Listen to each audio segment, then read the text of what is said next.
ఇండియాలోనే number 1 varicose veins hospital Avis vascular centre. అందరికీ నమస్కారం. నా పేరు మాధురి. మీరు చూస్తుంది సుమన్ టీవీ నెట్వర్క్. మనకి 19వ తారీఖున ఏకాదశి, అలానే ఆ రోజు మంగళ గౌరీ వ్రతం, అలానే ఆరుద్ర నక్షత్రం. ఈ 3 కలగలిసి వస్తే చాలా ప్రత్యేకంగా చెప్పుకుంటూ ఉంటారు. మరి ఇలాంటి ఏకాదశి రోజు, దట్టు శ్రావణ మాసంలో వచ్చే ఏకాదశి రోజు, ఆ రోజు ముఖ్యంగా ఆడవాళ్ళు ఏ విధి విధానాలు చేసుకున్నట్లయితే వాళ్ళు పసుపు కుంకుమలు చక్కగా ఉంటాయి, ఎలాంటి విషయాలు వాళ్ళు పాటించినట్లయితే వాళ్ళ జీవితం సస్యశ్యామలంగా ఉంటుంది, ఇలాంటి ఆసక్తికరమైన విషయాలు మనతో పంచుకోవడానికి మనతో పాటు ఉన్నారు ప్రముఖ జ్యోతిష్య పండితులు బ్రహ్మశ్రీ నందిబట్ల శ్రీహరి శర్మ గురువు గారు. నమస్కారం గురువు గారు. వాగర్థావివ సంపృక్తౌ వాగర్థ ప్రతిపత్తయే జగతః పితరౌ వందే పార్వతీ పరమేశ్వరౌ. ఆదిత్యాయ చ సోమాయ మంగళాయ బుధాయ చ గురు శుక్ర శనిభ్యశ్చ రాహవే కేతవే నమః. శృంగేరి జగద్గురు పీఠాధిపతులకి, కంచి పీఠాధిపతులకి నమస్కారములు తెలియజేసుకుంటూ కార్యక్రమాన్ని ప్రారంభిద్దాం. గురుగారు, శ్రావణ మాసం అంటేనే పరమ పవిత్రమైన మాసం, అందులో ఏకాదశి. ఈ రెండిటికి ఒక చాలా మంచి రోజుగా పరిగణిస్తూ ఉంటారు. అలానే మంగళగౌరి వ్రతం కూడా వచ్చింది ఆ రోజు చేసుకోవడానికి, అలానే ఆరుద్ర నక్షత్రం వచ్చింది. ఈ 3 ఇలా కలిసి రావడం వలన మనం ఏదన్నా పూజా విధానాలు, వ్రతాలు చేసుకున్నప్పుడు ఎలాంటి ఫలితాలు వచ్చే అవకాశాలు ఉంటాయి గురుగారు? ఈ శ్రావణ మాసంలో ముఖ్యమైనటువంటి పుణ్యతిథులు కొన్ని ఉంటాయమ్మా. ఇప్పటి వరకు వరలక్ష్మి వ్రతము ఇవన్నీ కూడా మనం కంప్లీట్ చేసుకున్నాం. ఇక మిగిలినటువంటిది మంగళవారం నాడు మంగళగౌరి వ్రతాన్ని ఆచరిస్తారు.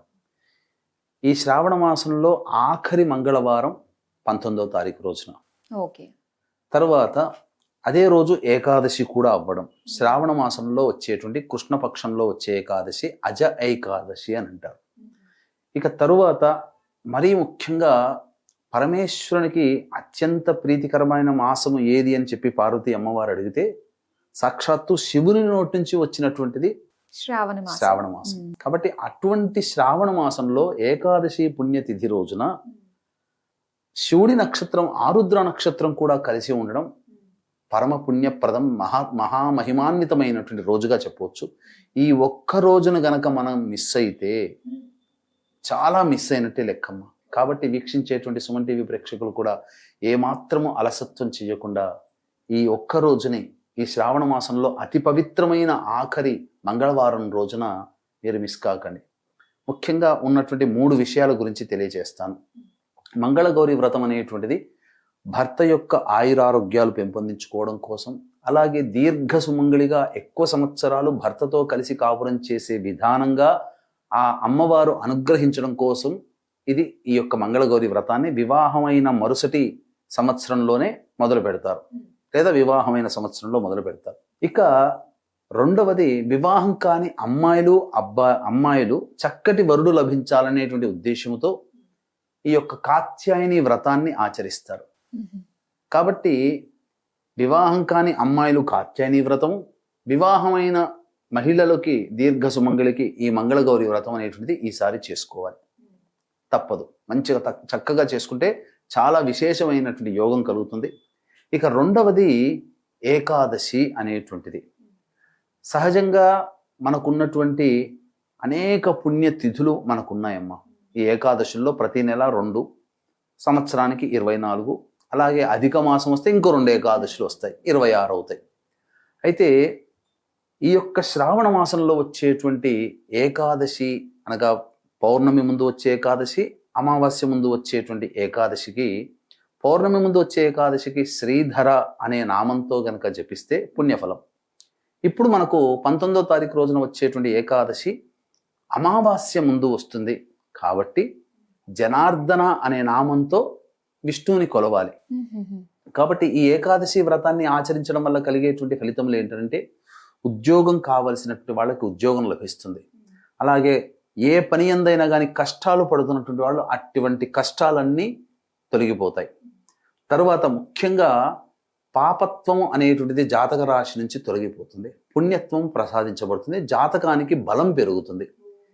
ఇవి కావలసినటువంటి వాళ్ళు ఏకాదశి వ్రతాన్ని ఆచరించాలి. ఏ విధంగా ఆచరించాలి అనేటువంటి ఆలోచన కూడా చాలా మందికి వస్తుంది. చాలా మంది ఉపవాసం మాత్రమే ఉంటే సరిపోతుందనే భావనలో ఉంటారు. కానీ వాస్తవానికి ముందు రోజే, అనగా దశమి తిథి రోజు, ఆ రోజు ఎటువంటి మాంసాహారం తీసుకోకూడదు, మద్యపానము, ధూమపానము. ఈ దశమి, ఏకాదశి, ద్వాదశి ఈ 3 రోజుల పాటు, ముందు రోజు ఏకాదశి రోజు, ఏకాదశి తర్వాత రోజు కూడా ధూమపానము, మద్యపానము, స్త్రీ సాంగత్యము, అలాగే మాంసాహారము తీసుకోకూడదు.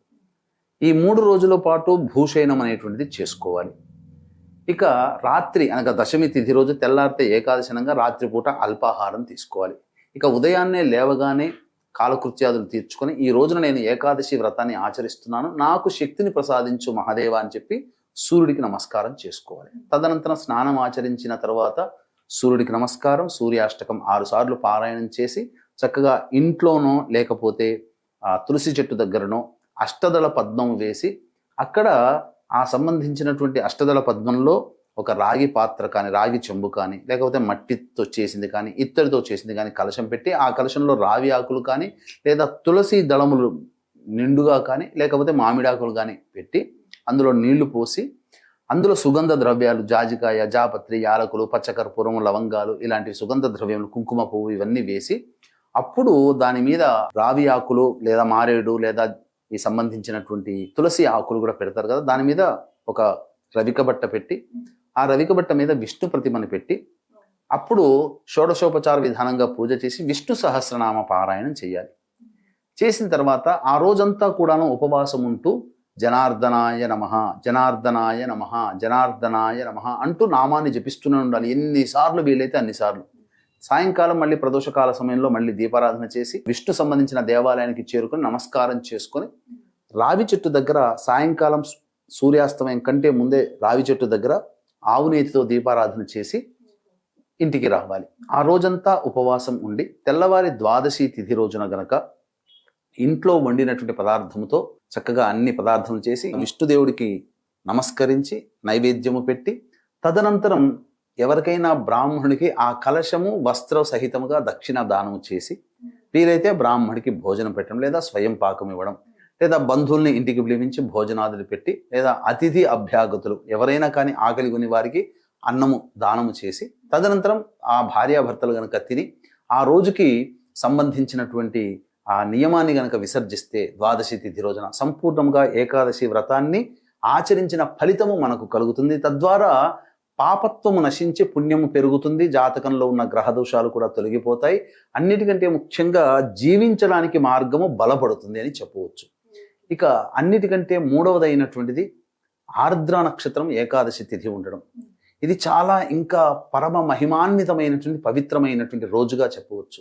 అయితే వీక్షించేటువంటి ప్రేక్షకులు గమనించాల్సినటువంటిది ఈ యొక్క 22వ తారీఖు రోజున ఈ శ్రావణ మాసం చతుర్దశి మరియు అమావాస్య ఈ తిథి కలిసి వచ్చినటువంటి సందర్భంగా జాతకంలో మీరు ఎన్ని ప్రయత్నాలు చేసినా, మీ జాతకరీత్యా ఆ ప్రయత్నంలో ఆటంకాలు ఎదుర్కొంటున్నా, ఏ పని చేసినప్పటికీ ఆ పనిలో విజయం పొందలేకపోయినా, అన్నీ నోటిదాకా వచ్చి వెనక్కి వెళ్ళిపోతున్నా, నిజాయితీగా ఎంత కష్టపడ్డా మీరు ఫలితం పొందలేకపోయినా, అసలు జాతకంలో ఎన్ని పూజలు చేసినా ఆ పూజల ఫలితాన్ని పొందలేకపోయినా, వీటన్నిటికీ కారణం పితృదోషం ఉండడం వల్లనే మీరు ఏ ఫలితాన్ని పొందలేకపోతారు. కాబట్టి ఇటువంటి పితృదోష నివారణకి మన పీఠమాధ్వర్యంలో తండ్రి వైపు 6 తరాలు, తల్లి వైపు 3 తరాల్లో దుర్మరణాలు పాలైనటువంటి వాళ్ళ యొక్క ఆత్మతృప్తి కోసం పితృదోష నివారణ కార్యక్రమాలు జరిపించడం జరుగుతుంది. 20వ తారీఖు లోపల మీరు ఈ కార్యక్రమంలో నమోదు చేసుకోవచ్చు. చక్కగా హైదరాబాద్ నుంచి బయలుదేరడం, చేయించిన కార్యక్రమం తదనంతరం చక్కగా మళ్ళీ 23వ తారీఖు శనివారం నాడు ఉంటాము. అలాగే రాలేని వాళ్ళు బ్రాహ్మణుని కర్తగా పెట్టి కూడా చేయించడం జరుగుతుంది. అవకాశం ఉన్న వాళ్ళు కార్యక్రమం తదనంతరం కాంటాక్ట్ చేసి పూర్తి వివరాలు తెలుసుకోవచ్చు. ఇక ఏకాదశి తిథిలో అనగా ఈశ్వరుడికి కూడా ఏకాదశి చాలా పవిత్రమైనటువంటి పుణ్య దినము. ఇక ఆ రోజున ఈశ్వరుడి జన్మ నక్షత్రం ఆరుద్ర నక్షత్రం కూడా ఉండడం, విశేషంగా శివకేశవుల్ని ఇద్దరినీ కూడాను పూజ చేసుకునే భాగ్యము కలుగుతుంది ఆ ఒక్కరోజు. మళ్ళీ ఇంకెప్పుడు రాదు అటువంటిది. కాబట్టి ఆ రోజున ఈశ్వరుడికి అన్నాభిషేకం అనగా గంజి వార్చినటువంటి అన్నాన్ని గోరువెచ్చగా అయిన తర్వాత అప్పుడు ధారగా స్వామికి అన్నాభిషేకం జరిపించి ఆ అన్నాన్ని నైవేద్యంగా స్వీకరించవచ్చు, 10 మందికి పంచవచ్చు. ఈ విధంగా ఎప్పుడైతే అన్నాభిషేకం చేస్తారో ఏకాదశి వ్రతాన్ని ఆచరించినటువంటి ద్వారా పుణ్యం పెరగడం, అన్నాభిషేకం ఈశ్వరుడికి చేయడం ద్వారా ఏమవుతుంది, సకల కామ్య సిద్ధి కూడా కలుగుతుంది. అంటే ఒకే దెబ్బకి 2 పిట్టలు అన్నట్టుగా ఒకే రోజున మనం చేయడం ద్వారా మన జాతకరీత్యా ఉండేటువంటి గత జన్మ పాపత్వము తొలగిపోతుంది. ఈ జన్మలలో మనం సుఖంగా బతకడానికి మనకి ఏది కావాలని మనం కోరుకుంటున్నామో అది మనకు అతి త్వరగా మనకు లభిస్తుంది అని చెప్పవచ్చు. కాబట్టి అవకాశం ఉన్నటువంటి వాళ్ళు ఈ యొక్క సంబంధించినటువంటి శ్రావణ మంగళ గౌరీ వ్రతము కానీ, ఏకాదశి వ్రతము కానీ, ఈశ్వరుడికి అన్నాభిషేకం కానీ, ఈ 3 గనక చేసుకుంటే చాలా మంచిది. ఈ నియమాల్ని పాటించి చూడండి. తప్పకుండా మీకు వచ్చే కార్తీక మాసం కల్లా మీరు ఏ సంకల్పం ఉంటుందో ఆ సంకల్పంలో మీరు నెరవేర్చుకొని ఆనందంగా ఉంటారని చెప్పడంలో ఏమాత్రం సందేహం లేదు. చాలా చక్కగా తెలియజేసినందుకు ధన్యవాదాలు గురువు గారు. సర్వం శ్రీ ఉమామహేశ్వర పరబ్రహ్మార్పణమస్తు.